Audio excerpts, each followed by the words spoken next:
Thank you Lord. दोस्तों जय मसीह। प्रभु यीशु मसीह के नाम में आप सभी का बहुत बहुत स्वागत। दोस्तों मैं आपका वेलकम करता हूं कड़ी शिक्षा की दुनिया में। जी हाँ, ये है वीडियो नंबर 12। दोस्तों फेसबुक, यूट्यूब, इंस्टाग्राम पर आप मुझे देख सकते हैं, सुन सकते हैं, जिसके लिए आपको करना ये होगा कि फेसबुक पे आप मुझे फॉलो करें, इंस्टाग्राम पर आप मुझे फॉलो करें, साथ ही साथ यूट्यूब चैनल को आप सब्सक्राइब करें, बेल आइकन प्रेस करें और खूब शेयर करें। इसके लिए होता क्या है कि ऐसा करने से मेरी जो वीडियोस है वो यूट्यूब वाले या सोशल प्लेटफॉर्म वाले इसको वायरल करते रहते हैं, जिसके चलते मैं डैनियल राज आपको ये कहना चाहता हूं कि मैं सोशल प्लेटफॉर्म से पैसे कमाने के लिए ये नहीं कह रहा हूं, बल्कि मेरी जितनी भी वीडियोस है सोशल प्लेटफॉर्म पे टोटल मुफ्त है। मैंने किसी प्रकार का मोनेटाइज नहीं करवा रखा है ना। दोस्तों आप जानते हैं कि मैं डैनियल राज लगातार 2020 से आपके बीच में बहुत सारी वीडियोस को बना रहा हूं और मैं इस काम को आगे भी जारी रखूंगा। दोस्तों आपको बताता चलूं कि 2026 में आत्मिक तौर पर हम सभी को बहुत मजबूत होना होगा, क्योंकि पवित्र आत्मा ने 2026 के लिए मुझे जो वचन दिया है या जो बातें करी हैं वो ये है कि विश्वास की ढाल पर दुष्ट की जलते तीरों का आक्रमण होगा।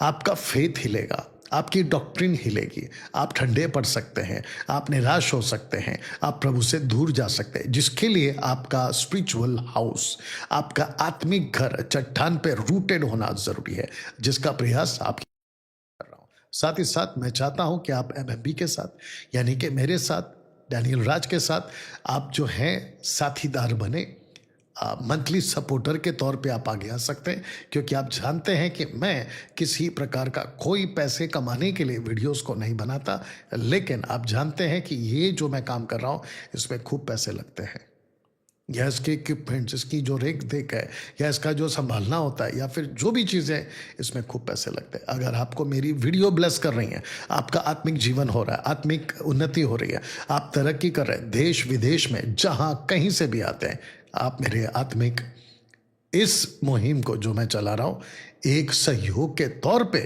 आप जो है आगे आ सकते हैं, मंथली सपोर्टर बन सकते हैं, और जिसके चलते खूब काम आपके बीच में होता रहेगा, प्रभु का वचन का प्रचार होता रहेगा ना। दोस्तों मैंने जो आज टॉपिक चुना है वो है ये वाला।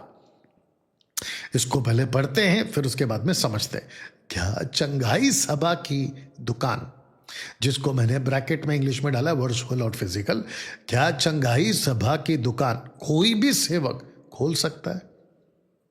या अब आपके दिमाग में ठनका होगा या ऐसी एक लाइन गई होगी कि डैनियल भाई ये दुकान शब्द आपने क्यों यूज किया, या ये दुकान शब्द आप क्यों कह रहे हैं। ठीक है ना दोस्तों, ध्यान दीजिएगा। सबसे पहली बात, अगर आप इस लाइन को समझोगे ना, क्या परमेश्वर आज भी चमत्कार करते हैं, तो आपको पता चलेगा अभी जो मैं रखूंगा, परमेश्वर आज चमत्कार ऐसे नहीं करते जैसे तब करते थे। वो कैसे है, वो क्या है, आपको अभी थोड़ी देर में पता चलेगा, लेकिन उसके पहले वापस इसको समझना होगा। क्या चंगाई सभा की दुकान कोई भी सेवक खोल सकता है? अब मैं आपको बताता हूं कि सोशल प्लेटफॉर्म पे बहुत सारे मेगा चर्च वाले और बहुत सारे प्रॉस्पेरिटी प्रीचर्स और बहुत सारे जिब्रिश बोलने वाले, यानी कि रवा रवा शबा शबा लबा लबा ला ला ला ला, ऐसे बोलने वाले लोग आते हैं, आपको कहते हैं, आपको झूठा वादा करते हैं, आपकी प्रोफेसी करते हैं, जो कि टोटल खुद की और शैतानी होती है। परमेश्वर की तरफ से वचन आधारित आप किसी प्रकार का प्रोफेसी, किसी प्रकार की बातें आपके लिए नहीं आती हैं, बल्कि आपको परमेश्वर डायरेक्ट बात करता है, क्योंकि लिखा है 2 कुरिन्थियों 6वां अध्याय वचन 15, 16, 17, 18, परमेश्वर तुम में रहता है, तुम में चलता फिरता है। रोमियो 7:14 कहता है कि 8:14 कहता है कि अब तुम उसके बच्चे हो, आपको आभा पिता कहने का हक मिला है। तो फिर मेरा प्रश्न उठता है कि ये जितने दुकान खोल के बैठे हैं कि हमको प्रार्थना निवेदन दे दो, बीच में मैं एक क्या नाम है, इंस्टाग्राम पर वो उसका नाम क्या, सूरज प्रमाणी का एक रील देख रहा था कि जहां महाशय आते हैं और कहते हैं कि मुझे प्रार्थना निवेदन दे दो, मैं आपके लिए प्रार्थना करूंगा। अब मेरा प्रश्न ये उठता है कि पूरे बाइबल के अंदर प्रेयर रिक्वेस्ट या प्रार्थना दे दो, प्रार्थना कराने की बात पूरे बाइबल में कभी किसी ने नहीं की। याकूब उसका 5 का 15, 16, 17, 18, 19 तक मैं आऊंगा कभी। वो आप अगर उसका कॉन्टेक्स्ट पढ़ोगे तो वो अविश्वासी लोग हैं, ऐसे अविश्वासी जो पाप करते हैं। इसलिए लिखा है कि अगर उसने पाप भी किया हो तो भी उसकी माफी हो जाएगी। तो यहाँ पे कॉन्सेप्ट बिल्कुल क्लियर हो जाता है कि लेखक याकूब जो लिख रहा है वो पापियों के लिए लिख रहा है, जो अविश्वासी लोग हैं, ये उनकी बात हो रही है। ठीक है ना। ना आते हैं मुद्दे पर कि कैसे कोई सोशल प्लेटफॉर्म पे फिजिकल वर्चुअल आपके बीच में आएंगे और कहेंगे कि मैं आपके लिए चंगाई कर दूंगा। तो फिर प्रश्न उठता है कि क्या आज परमेश्वर चमत्कार करते हैं? अगर हमें इसको समझना है ना, तो फिर हमको जाना होगा डैनियल्स के 70 वीक्स की प्रोफेसी पे। पहला ठीक से पोस्टर देख लीजिएगा और मैं कुछ चीजें आपको बता देता हूं, ठीक है ना। तो सबसे पहले फ्रॉम 457 BC ये वाला टू 34 AD, जहां पे डैनियल प्रार्थना कर रहे हैं डैनियल की पुस्तक 8वें अध्याय में, लेकिन चैप्टर 9 में आते आते गैब्रियल आता है और उसको कहता है, अगर आपको स्क्रिप्चर दिख रहा होगा दानियल की किताब उसका 9 का 24, 25, 26, 27 में कहता है कि दानियल तेरी प्रार्थना सुन ली गई है और तेरे लोग यानी जूइश और तेरे नगर यानी कि जेरूशलेम के लिए 70 सप्ताह ठहराए गए। ये 70 सप्ताह को आपको गिनना होगा वर्ष के हिसाब से, जो कि काउंट में आता है, जिसको मैं बाइबल कॉलेज में सिखाता हूं, जो कि काउंट में आएगा 490 साल वाला कॉन्सेप्ट। तो 490 साल का ये जो कॉन्सेप्ट है, अगर आप इसको समझ जाओगे तो फिर आपके मन में प्रश्न मैंने डाला है, क्या परमेश्वर आज भी चमत्कार करते हैं? तो आपको ये कॉन्सेप्ट भी क्लियर हो जाएगा। तो दोस्तों, ये जो शख्स आपके सामने बैठा है डैनियल राज, ये सबसे पहले बाइबल के वचन को ठीक से स्टडी करता है, कॉन्टेक्स्ट में पढ़ता है, ट्रांसलेशन को पढ़ता है, हिस्ट्री को समझता है, लेखक और परमेश्वर के जो कैलकुलेशन है उसको समझता है। फिर उसके आधार पर आपके बीच में कोई ना कोई बात को रखता हूं, स्टेटमेंट को रखता हूं, और वो भी डंके की चोट पे बात करता हूं। और यही वजह है कि बहुत सारे पास्टर्स मेरी बात को हजम नहीं कर पाते और इसलिए उनको ठोकर लगती है। But who cares? जब जीसस की बातों को शास्त्री फरीसियों ने नहीं समझा तो जीसस उनके पीछे पीछे नहीं भागा कि अरे भैया सुन लो। पतरस को कहता है, पतरस क्या तू भी जाना चाहता है? पतरस कहता है कि अनंत काल की जीवन की बातें तेरे पास है। तो जो बातों को समझ जाएगा ना कि ये अनंत काल की जीवन की बातों का संबंध है, तो वो कभी नहीं जाएगा। एनीवे दोस्तों, अब इसको मैं क्लियर कर देता हूं। अगर आप ऊपर देखोगे ना तो 27 AD में यीशु मसीह का बपतिस्मा होता है, जो कि पब्लिक के बीच में, जूइश पब्लिक के बीच में यीशु मसीह अपनी पहचान रख देते हैं कि मैं वो मसीहा हूं जिसकी प्रोफेसी डैनियल की किताब उसके 9 के 24 में की गई थी। मैं वो मसीहा हूं, ठीक है ना। उसके बाद में 31 AD, अगर आप ऊपर देख रहे होंगे तो यीशु मसीह को मार दिया जाता है नगर के बाहर रोम की सरकार द्वारा। उसके बाद 34 AD में क्या हुआ? तो 34 AD में अगर आप देखोगे तो आखिरी का जो सप्ताह है ना वो कंप्लीट हो जाता है, यानी कि 70 सप्ताह कंप्लीट हो जाते हैं। तो 70 सप्ताह को मैं, जो कि बहुत बारीकी से सिखाता हूं, लेकिन अभी फिलहाल मैं आपको हल्का हल्का दे देता हूं कि 70 सप्ताह को आपको बांटना होगा 3 पार्ट्स में। तो सबसे पहला है 7, उसके बाद में 62, उसके बाद में 1। लेकिन जब यीशु का 27 to 34 जो काउंट है ना वो आएगा टोटल 7 साल का, यानी कि 3.5। तो 27 to 31 3.5, 31 to 34 3.5, टोटल हो गए 7 साल, यानी कि आखिरी हफ्ता, ठीक है ना। अब प्रश्न उठता है कि 34 में क्या हुआ? अगर आप यहां पे देखोगे, स्टीफन स्टोन्ड, पत्थरवा किया गया। किसको? स्टीफनस को। जैसे ही स्टीफनस को पत्थरवा किया गया 34 में, अगर आप ऊपर देख सकते हो तो जो यीशु बैठे थे वो खड़े हो गए। मरकुस उसका 16 का 19 में यीशु बैठ गए। लेकिन अगर आप यहां पे पढ़ोगे एक्ट चैप्टर 7 वर्स 56 में, तो उसने यीशु मसीह को खड़ा हुआ देखा। प्रश्न उठता है कि यीशु खड़े क्यों हो गए? तो जिस नगर के लिए वो बैठे थे उस नगर के लिए वो खड़े हो गए। और खड़े होकर गए कहां? तो यहां से सुसमाचार आपका टोटल बदल जाता है, जिसको कहते हैं कि सुसमाचार यहूदियों से लेकर शिफ्ट कर कर हटाकर अन्य जातियों को दे दिया। अन्य जातियों ने दोनों हाथों से यीशु के सुसमाचार को स्वीकार किया। लेकिन अन्य जातियों के लिए सुसमाचार सिर्फ मसीह के लिए, मसीह का वजह से, मसीह का द्वारा लोगों तक पहुंचा मात्र सुसमाचार। ना कोई ज्ञान की बातें, ना कोई चमत्कार की बातें, और ना ही कोई चिन्ह की बातें। अब मैं आपके बीच में इसको समझाने के लिए, क्या चंगाई सभा की दुकान कोई भी सेवक खोल सकता है, तो इसको समझाने के लिए मुझे जाना पड़ा डैनियल के 70 वीक्स पे।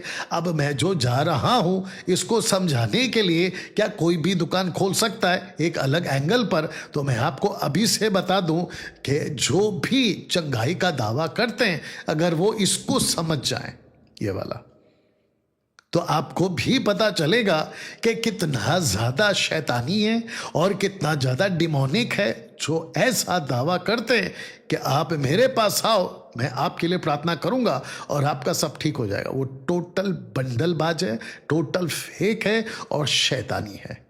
आइए पहले इसको समझते हैं। माफ करना, पहला कुरिन्थियों 1:22, 1 कोरिन्थियन चैप्टर 1 वर्स 22 कहता है, यहूदी तो चिन्ह चाहते हैं, यूनानी मतलब अन्य जाति ज्ञान की खोज में। तो यहां पे दो ग्रुप आ गया। दोस्तों आपको बताता चलूं कि जब तक 3rd सेंचुरी नहीं आया, इनके बीच में जो तीसरा ग्रुप बाहर निकला है, क्रिश्चियनिटी, यहां पे नहीं था। परमेश्वर के लोग मानव जाति को उस वक्त में सिर्फ 2 ग्रुप में ही बांटते थे। वो चाहे पतरस हो, वो चाहे पौलुस हो, वो चाहे यीशु जी हो, 2 ही ग्रुप में बांटते थे। एक होता था यहूदी और दूसरे होते थे अन्य जाति। तो जिसके चलते मैं आपको बताता चलूं, एक सेकंड दीजिए, जिसके चलते मैं आपको बताता चलूं, इस 2 ग्रुप के अलावा तीसरा ग्रुप नहीं था अंटिल 3rd सेंचुरी। कॉन्स्टेंटाइन ने आकर क्रिश्चियनिटी की स्थापना करी। फिर उसके बाद से आज तक में जो है ये क्रिश्चियन ग्रुप स्टार्ट हो गया और चल भी रहा है ना। मैं चाहता हूं कि आपको एक और चीज समझा दूं। पौलुस जब इसको लिख रहा है तो उसके दिमाग में 2 ही ग्रुप है, एक है यहूदी और दूसरा है यूनानी। अब यूनानी का जब मैं बात करूंगा ना तो बहुत लंबा चला जाएगा, लेकिन हल्का सा इंटर दे देता हूं कि बादशाह सिकंदर, किंग अलेक्जेंडर जब आए थे, जब पूरी पृथ्वी पे कब्जा किया था, तो रूल किया था, तो उनका जो लोकल लैंग्वेज था जिसपे उनका कमांड था और पूरी दुनिया उस वक्त में बात करती थी, जैसे आज पूरी दुनिया इंग्लिश टॉप पर है ना, वैसे यूनानी यानी ग्रीक टॉप पे था। You understand now? अब प्रश्न उठता है कि पौलुस ने ऐसा क्यों कहा, यहूदी तो चिन्ह चाहते हैं और यूनानी ज्ञान की खोज में। उस वक्त जुविश के बीच, बहुत ध्यान दीजिएगा, उस वक्त जुविश के बीच में चमत्कार होते थे, और ये जो यूनानी हैं ये पूरे विश्व में ज्ञान की तलाश में थे या ज्ञान की खोज में थे। तो यहूदी भागते थे चमत्कार के पीछे जो कि होता था, और जो अन्य जाति है वो भागते थे ज्ञान के पीछे, बहुत नॉलेज के पीछे ना। अब प्रश्न उठता है, इसको रख रहा हूं जो आपके बीच में आ रहा है, वचन 23, परंतु हम, ये हम कौन है? इसको कहते हैं कि जो अन्य जातियों से बाहर निकले और जो यहूदियों से बाहर निकले, जिसको कहते हैं बुलाए हुए। अभी मैं रखूंगा बुलाए हुए, और बुलाए हुए को जिसको कहते हैं इंग्लिश में कॉल्ड वंस, उसी को कहते हैं एक्लीसिया। एक्लीसिया का मतलब हिंदी में कलीसिया, जिसको मसीह की देह कहते हैं। तो कलीसिया में 2 ग्रुप के लोग शामिल हुए हैं, एक हुए हैं यहूदी से और एक हुए हैं यूनानी से, यानी कि जूइश एंड जेंटाइल। तो जिसके चलते पौल कहता है, परंतु हम तो उस क्रूस पे चढ़ाए हुए मसीह का प्रचार करते हैं, जो यहूदियों के निकट ठोकर का कारण अन्य जातियों के निकट मूर्खता, अन्य जाति मतलब यूनानी, उनके लिए मूर्खता है। तो दोस्तों पोस्टर रख दे रहा हूं, जूइश और जेंटाइल ऊपर है, बीच में मसीह है। मसीह जूश के लिए बना ठोकर, मसीह अन्य जातियों के लिए बना मूर्खता। कब से? 58 AD के बाद से अब तक। वापस पीछे जाता हूं क्योंकि हो सकता है कि आप कनेक्ट नहीं हुए, तो कर देता हूं। क्या चंगाई सभा की दुकान कोई भी सेवक खोल सकता है? तो मैं वापस कहता हूं कि ये टोटल बंडलबाज है। आपके साथ में चीट, आपके साथ में धोखा, आपके साथ में फ्रॉड और आपके साथ में चालाकीबाजी चल रही है। पैसा लूटने का काम है, आपको उल्लू बनाने का काम है। क्या परमेश्वर आज चमत्कार करता है? इसको समझाने के लिए मैंने गया था यहां पे 70 वीक्स वाला कॉन्सेप्ट। 34 के बाद 34 AD के बाद परमेश्वर ने चमत्कार करना बंद कर दिया। नहीं होते, उसकी बात अभी रखूंगा थोड़ी देर में, और आखिर तक बने रहना, बात को समझना। आधा बात सुन के कोई नतीजे पे नहीं आओगे। यहूदी तो चिन्ह चाहते, यूनानी ज्ञान की खोज में मैंने क्लियर कर दिया, पर हम क्रूस पर चढ़ाए हुए मसीह का प्रचार करते हैं। तो पौलुस कहता है कि हम चमत्कार के पीछे नहीं गए, हम किसी ज्ञान की खोज के पीछे नहीं गए, लेकिन हमने सिर्फ और सिर्फ मसीह का प्रचार किया। मसीह का प्रचार किया। मसीह के प्रचार में, बहुत ध्यान दीजिएगा, मसीह के प्रचार में जो सबसे ज्यादा टॉप पर जो सब्जेक्ट है ना, वो है अनंत काल का जीवन। अगर आज की तारीख में, तब से लेके अब तक, आज की तारीख में अगर कोई भी pastor, preacher, evangelist, apostle, prophet, bishop, reverend, अलाना फलाना खुद को अगर प्रभु का सेवक कहता है, और अगर वो अनंत काल के जीवन की, सैल्वेशन की बात अपने प्रचार में नहीं जोड़ रहा है, वो झूठा प्रचारक है, वो फेक आदमी है, वो भेड़िया है। आपको पता है आज सबसे ज्यादा फोकस फिजिकल पे हो रहा है, शारीरिक जीवन पे हो रहा है। यीशु बिल्कुल साफ कह चुका है, पौलुस बिल्कुल साफ कह चुका है, जो शरीर पर मन लगाएगा वो नाश हो जाएगा। शरीर के ऊपर फोकस करवाते हैं आज। आप अगर संसार का जीवन भी देखोगे ना, सारे के सारे अपने बॉडी पर ही फोकस्ड हैं। मैं कैसा अच्छा रहूं, मैं कैसा भला चंगा रहूं, मैं कैसे तरक्की करूं, मेरा ऐसा, मेरा वैसा। मैं ये नहीं कह रहा हूं कि गलत है, लेकिन उसमें भी अकल की जरूरत है, ठीक है ना। और प्रचारक लोगों ने भी इसको सीख लिया कि चर्च में जितने आते हैं उनको मटेरियलिस्टिक बातों पे, भौतिक बातों पे फोकस करवाते, ना कि स्पिरिचुअलिटी पे। तब जाकर पौल कहता है मैं तो मसीह के क्रूस का प्रचार करूंगा। तब मैंने आपके लिए ये रखा कि मसीह बन गया ठोकर जूश के लिए, मसीह बन गया मूर्खता अन्य जातियों के लिए, यूनान के लिए। कब से? 58 के एडी के बाद से और अब तक। अब इसको समझते हैं। परंतु जो बुलाए, यानी कॉल्ड वंस, कलीसिया बुलाए हुए हैं, सुनो, क्या यहूदी क्या यूनानी, जिसको कहता है पौल, जिसको प्रभु बुलाएगा। कहां से? यहूदी से। कहां से? यूनान से, यानी कि अन्य जाति से। कहता है उनके निकट मसीह, उनके किसके? जिसको प्रभु ने कलीसिया बना दिया, जिसको प्रभु ने अपने पास बुलाया, उनके निकट मसीह परमेश्वर की सामर्थ है। मसीह परमेश्वर की सामर्थ है और परमेश्वर का ज्ञान है। तब मैंने ये रखा कि मसीह बन गया जूश के लिए, जिसको बुलाया सामर्थ, और मसीह बन गया ज्ञान, जिसको बुलाया अन्य जाति के लिए। तो यही यहूदी पहला क्या ढूंढता था? चिन्ह। यही अन्य जाति पहला क्या ढूंढता था? ज्ञान। लेकिन पौल कहता है कि जिसको परमेश्वर ने बुलाया, जिसको कहते हैं कलीसिया, उसी यहूदी के लिए और उसी अन्य जाति के लिए अब मसीह बन गया सामर्थ और मसीह बन गया ज्ञान। तो इसका मतलब है, पहले इसको रख देता हूं, कि 58 के बाद से अब तक आपके लिए मसीह सब कुछ है। इसलिए आज आपको किसी भी तरह के चिन्ह की जरूरत नहीं है। अब आपके लिए मसीह ही सब कुछ है। वाह! अब आपकी बत्ती जली कि मैंने क्यों कहा था कि कोई भी चंगाई सभा की दुकान नहीं खोल सकता, नहीं खोल सकता। लेकिन ताज्जुब की बात है कि फेसबुक, यूट्यूब के ऊपर ऐप आपको दर्जनों सेवक ऐसे मिल जाएंगे जो आपको ये बोलते हुए घूमेंगे कि मेरे पास आओ, अपनी प्रार्थना निवेदन मुझे दे दो, और ऊपर से नीचे QR कोड डाल देते हैं और अपना अकाउंट डिटेल डाल देते हैं और कहते हैं कि यहाँ पे पैसे भेजो। और माफ़ी चाहता हूँ जो मैं अभी बोलने वाला हूँ, मसीह के देह में कितने भाई बहन लालची हैं अपने जीवन, शारीरिक जीवन के लिए, भागते हैं अपने फिजिकल लाइफ के लिए। मेरा शादी हो गया, बच्चा हो जाएगा, पास्टर प्रार्थना कर दो, भले इतने पैसे ले लो, मेरे को बच्चा दे दो, मेरा अमेरिका का वीज़ा दे दो, मेरी नौकरी लगवा दो, मेरा ये करवा दो, शादी नहीं हो रही है, मेरे बच्चों की शादी करवा दो या खुद की शादी करवा दो। इसके चक्कर में आप ऐसे पाखंडी बाबाओं के पीछे, पाखंडी सेवकों के पीछे जो अपनी दुकान खोल के बैठे हैं, भागते रहते हो। डैनियल भाई, इसकी वजह से आपको क्या दिक्कत है? आप बोल सकते हैं चलने दो ना, जो चल रहा है इसमें आपको क्या दिक्कत है? अच्छा ऐसे ही छोड़ देते हैं क्या शहर के आतंकवादियों को, नक्सलाइट को, कि अरे भाई उनको आने दो ना, गोलियां मारने दो ना। तो फिर आपने पुलिस क्यों खड़ी रखी है? आपने आर्मी, नेवी, एयरफोर्स को क्यों खड़ा करके रखा है? ऐसे ही आपने अपने घर को ताला क्यों लगा के रखा है? चोर आएगा, चोरी करके जाने दो ना, आपको क्या दिक्कत है? सतर्कता बरतते हो ना। हाँ, ऐसे ही आपको आत्मिक देह में जो वुल्फ घुस गए ना शीप के कपड़े में, शीप के कपड़े में, उनको पकड़ना होगा, उनको एक्सपोज करना होगा।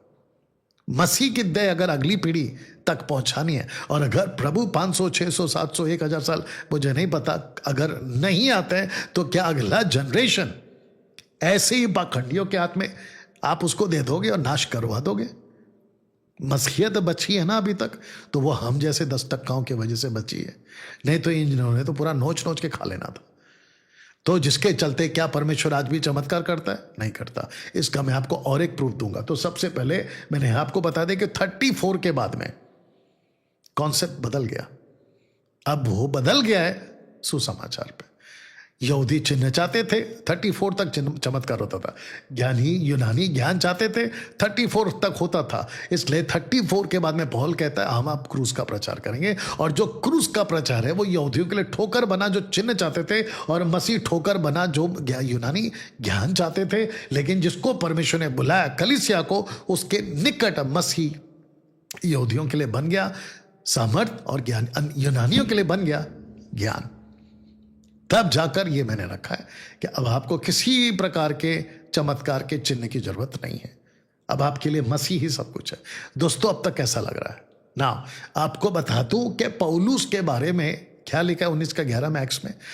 परमेश्वर पौलुस के हाथों से सामर्थ के अनोखे काम दिखाता था, अनोखे काम दिखाता था।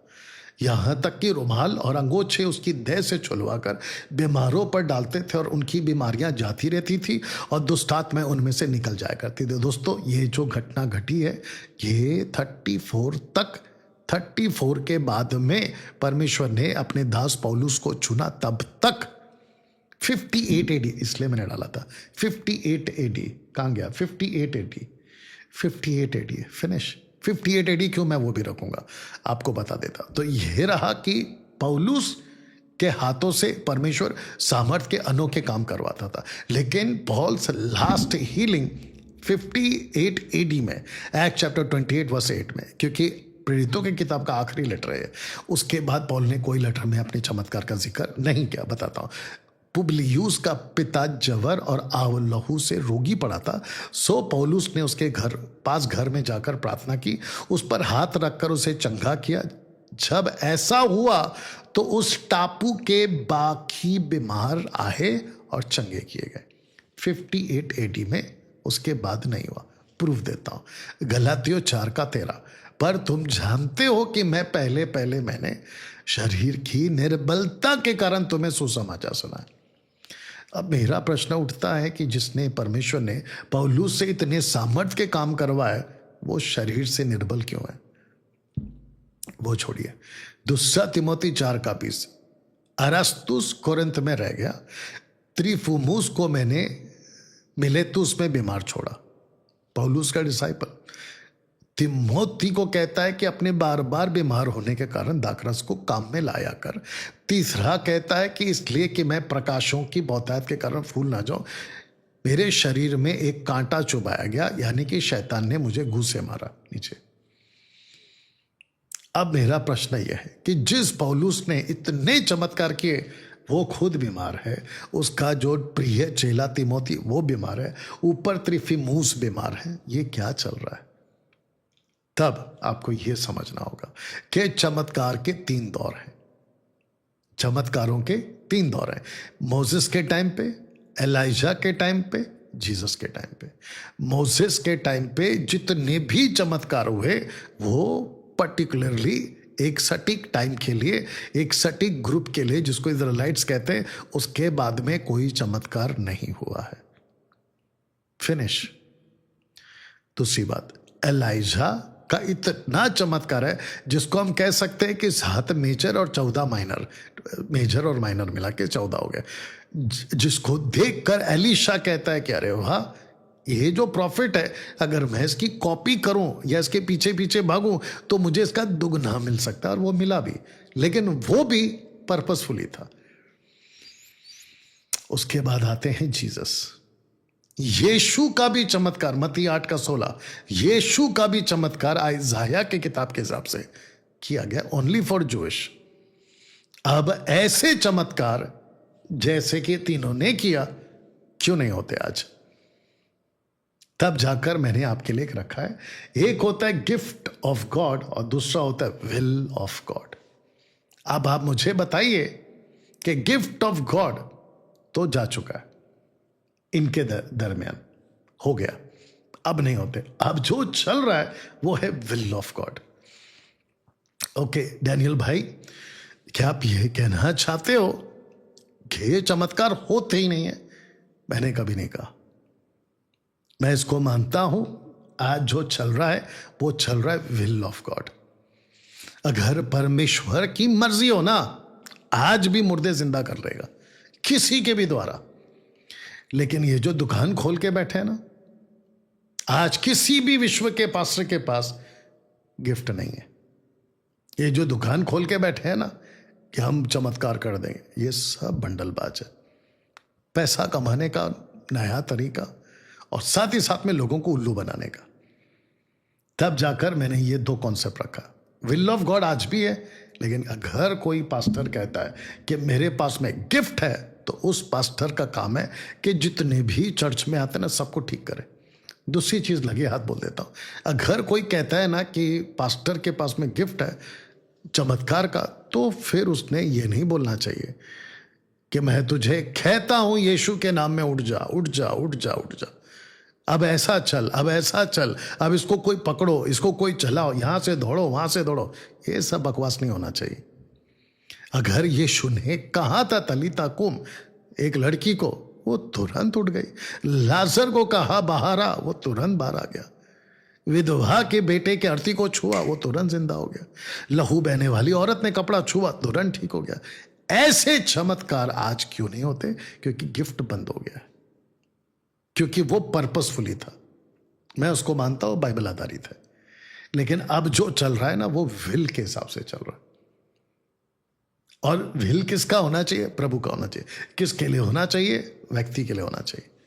वो व्यक्ति कहना चाहिए कि प्रभु तेरी इच्छा है तो मुझे ठीक कर दे, क्योंकि परमेश्वर के मर्जी के बगैर दोस्तों एक पत्ता तक नहीं हिलता। तो ये जितनी भी चंगाइयां सभा, जितने भी बड़े बड़े मेगा चर्च में ये जो बाजार लगता है ना, ये सब ढोकलेबाजी। बेचारे लोग जाते हैं, एम्बुलेंस में जाते हैं, व्हील चेयर पे जाते हैं, स्ट्रक्चर्स पे जाते हैं और ऐसे ही वापस आ जाते हैं। इक्का दुक्का ठीक होते हैं, जिसको कहते हैं कि कहीं पे भी पत्थर मारो कहीं ना कहीं तो लग ही जाएगा, अंधेरे में तीर। और एक बता देता हूं चमत्कार डैनियल भाई फिर आज कैसे हो रहा है? वो ठीक हो रहा है, ये ठीक हो रहा है। मैं मानता हूं ना चमत्कार हो रहा है। ये तो वैसे ही हो गया ना, मूसा को कहा था पहली बार लकड़ी मारना पानी आएगा, दोबारा का लकड़ी नहीं मारना, बात करना, लेकिन उसने लकड़ी मारा फिर भी पानी आया। ये चमत्कार को आप सही बोलोगे कि गलत बोलोगे? आप ही बता दो। गलत होगा ना वो पानी तो आया लेकिन तरीका गलत था। ऐसे ही तरीका गलत हो जाता है। चमत्कार के पीछे मत भागिए। जिस चर्च में स्क्रिप्चर को इंपॉर्टेंस है उस चर्च में जाओ। जहां वचन को सही तरीके से कॉन्टेक्स्ट में सिखाते ना, उस चर्च में जाओ। और आपको लगे आप ये भी बता दूं कि जहां दशमांश की शिक्षा होती है वहां पे तो पहले ही पैर बाहर निकाल देना। जहां अन्य भाषा की टीचिंग होती है रबा रबा, तुरंत बाहर निकल जाना। जहां पे जुडाइज्म की टीचिंग चलती है तुरंत बाहर आ जाना। जहां पे यीशु के नाम का बपतिस्मा की टीचिंग होती है तुरंत बाहर आ जाना। जहां पे माता यरूशलेम जवा बेटा, तुरंत बाहर आ जाना। जहां पे ट्रायून गॉड ट्रिनिटी की बात होती है, जहां पे वचन को सही तरीके से बोला जाता है, पक्का जाना। चलिए दोस्तों, आशा करता हूं आज का ये जो टॉपिक है, मैं उसी स्लाइड पे आ जाता हूं। आज का ये जो टॉपिक है जिसके ऊपर मैंने बात करी है, और मैं चाहता हूं कि प्रभु आपसे इस वचन के द्वारा बात करे। क्या चंगाई सभा की दुकान कोई भी सेवक खोल सकता है? नहीं खोल सकता। और जितने ने खोल के रखी है तुरंत लेफ्ट करो, अनसब्सक्राइब करो, बाहर निकलो, नहीं तो बहुत बड़े धोखे में जाओगे। एक वीडियो और बनाऊंगा, क्योंकि मेरी बीच में किसी से बात हुई थी। कहते हैं कि आत्मा बच रही है, लोग ठीक हो रहे हैं, कलीसिया भर रही है, गवाहियों पे गवाहियां होती हैं, लंबी कतार लगती है गवाहियों के लिए, ये ठीक हो गया, वो ठीक हो गया। फिर डैनियल राज आप उनको गलत कैसे बोल सकते हैं? ध्यान दीजिएगा, बनाऊंगा इसके ऊपर वीडियो। चंगाई हो रही है, चमत्कार हो रहे हैं, सब कुछ ठीक हो रहा है, कैंसर, HIV, पता नहीं बड़े बड़े बीमारियां ठीक हो रही है, यहां तक कि आदमी व्हील चेयर से उठ के ठीक हो गया, मुर्दे तक जिंदा हो गए और खचा खच भीड़ आ रही है चर्च में। लेकिन प्रश्न उठता है कि क्या उसके पास अनंत काल का जीवन है? जानते लूका 10वां अध्याय वचन 17 से अगर आप आगे पढ़ोगे ना 20 तक में, तो जीसस ने क्या कहा पता है? उसने कहा कि आत्मा तुम्हारे वश में, मतलब मिरेकल्स हो रहे, इससे खुश नहीं होना, इससे खुश होना कि तुम्हारे नाम जीवन की पुस्तक में हो। मूसा ने क्या कहा था पता है? जब 3000 मर गए गाय का बछड़े का आराधना करके, उसने कहा प्रभु अगर तू और लोगों को मारेगा ना तो मेरा नाम पुस्तक से काट देना। इसका मतलब यह हुआ कि जीवन की पुस्तक में आपका नाम हो। मैंने इसलिए कहा था प्रचारक अगर उद्धार की बात नहीं कर रहा है वो टोटल बकवास है। Salvation is must, not miracles. चमत्कार होंगे प्रभु की इच्छा से, आश्चर्यकर्म होंगे प्रभु की इच्छा से, दुष्ट आत्माएं निकलनी चाहिए प्रभु की इच्छा से, निकलते, मैं नहीं कहता नहीं निकलते, निकलते, लेकिन ये जो दुकान खोल के बैठे ना ये बकवास है। चलिए दोस्तों, मिलते हैं अगली वीडियो के साथ में, वीडियो नंबर 13 के साथ में। परमेश्वर तब तक आपको खूब आशीष करे, और याद रखो ऐसी टीचिंग अगर आपको सही लग रही है खूब फॉलो करें, खूब लोगों तक पहुंचाएं, और जितना हो सके आप दूसरों तक वायरल करिए। मिलते हैं अगली वीडियो के साथ। प्रभु आपको आशीष दे। God bless.